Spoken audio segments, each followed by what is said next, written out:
মুসলমান হওয়ার আগে হযরত আবু যর গিফারি রাদিয়াল্লাহু তাআলা আনহু মক্কায় তার ভাইকে এই তদন্ত করতে পাঠালেন যে মক্কায় নাকি একজন লোক আসছে, তার কাছে নাকি ওহী আসে, সে নবী দাবি করছে, তুমি একটু ভাই খবর নিয়ে আসো তো। তো এই কথা বলার পরে তার ভাই মক্কায় গিয়ে ফেরত এসে আবু যর গিফারি রাদিয়াল্লাহু তাআলা আনহুকে বলতে আরম্ভ করলো যে হ্যাঁ, আমি মক্কায় গেছিলাম, তো একজন লোক আসছে, সে উত্তম চরিত্রের অধিকারী, বেশ পছন্দনীয় আচরণের অধিকারী এবং সে মানুষকে ভালো ব্যবহারের শিক্ষা দেয়। আর সে যে পাঠ করে যা,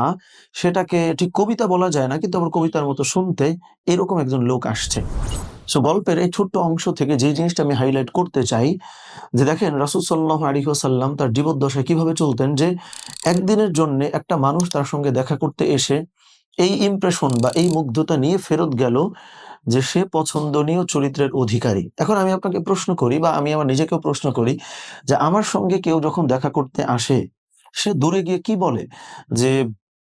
আমি কি মানুষের সঙ্গে খুব ইজিলি মিশে যাই, ভালো আচরণের অধিকারী, নাকি আমি খুবই কাঠখোট্টা টাইপের চরিত্রের অধিকারী, আমি খুব গোমরামুখ হয়ে থাকি, কোনটা? রাসূল সাল্লাল্লাহু আলাইহি ওয়াসাল্লামের যদি আপনি ট্রু অনুসারী হন, তাহলে কিন্তু আপনার সম্পর্কে মানুষ দূরে গিয়ে এইটা বলবে যে একদিনের জন্য আমি দেখা করতে গেছিলাম, দেখলাম মানুষটা তো বেশ ভালো, নাকি আপনাকে গোমরামুখ বলে। আপনি যদি চান যে এই রমাদান আপনার জীবনের সেরা রমাদান হোক এবং এই এক রমাদানে আপনার গোটা জীবনটা বদলে যাক, তাহলে আপনি আমাদের প্রোডাক্টিভ রমাদান মাস্টার ক্লাস এই কোর্সটি করে ফেলতে পারেন। সেটার জন্য